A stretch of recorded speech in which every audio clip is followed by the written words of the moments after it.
next up we have Geert. Did I say that right? I probably didn't say that right. Oh, I said that perfectly. He works at NASA and he's an astronomer with a background in computer science, and he's here to give everyone a planet for Christmas. That's right. Who likes getting socks from Santa? Yeah. Nobody. Yeah. Who'd like to get a planet from Santa? Yeah. Which one?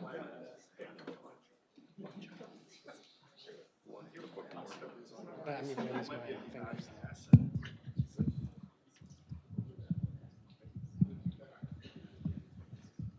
All right, let's find the planet.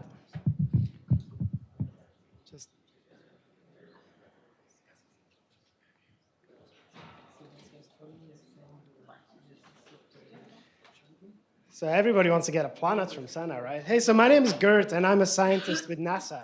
Did you know NASA actually has a pretty big base down in Mountain View? It's pretty close to Google, where we do all sorts of projects. And a lot of those projects these days involve Python. We love Python. We enjoy using it. And one of the projects I work on is called Kepler.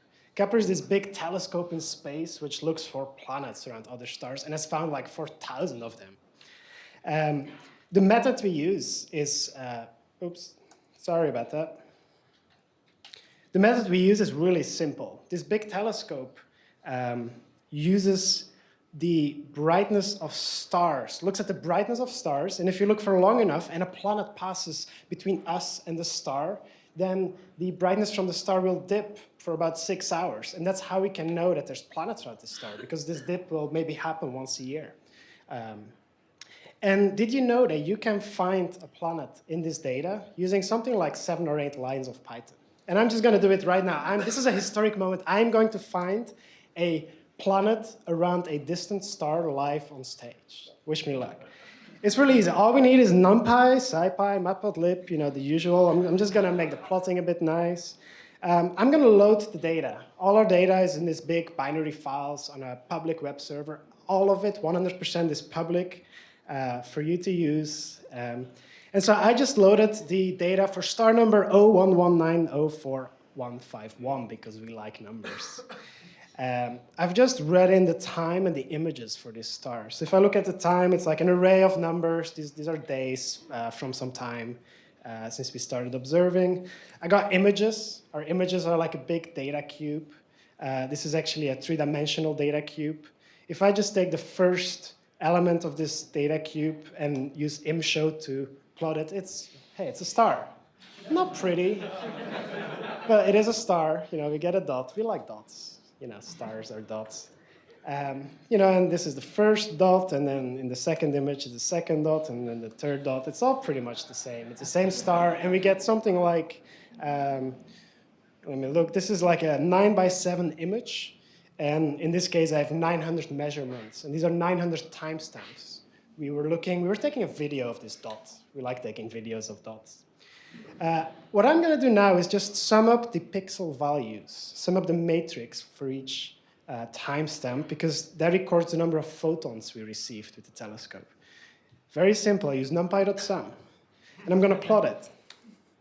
Boom! I get this graph, which shows me how bright this dot is over time. We like measuring dots. There is like a long-term trend in this graph. There's some high frequency stuff. You know, we know a planet is periodic. You know, it orbits its star. I'm going to remove the long-term trend because I don't really care about it here. So I'm using a low-pass filter. If you studied signal processing, you'll know what that is. It's like, you know, a way to just fit the long-term trend. I've removed the long-term trend.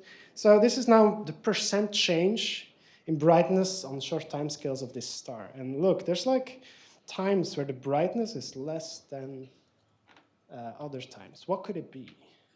So there appears to be a repeating signal. I'm going to make a periodogram. This is like a mathematical technique to find signals that are periodic in your data.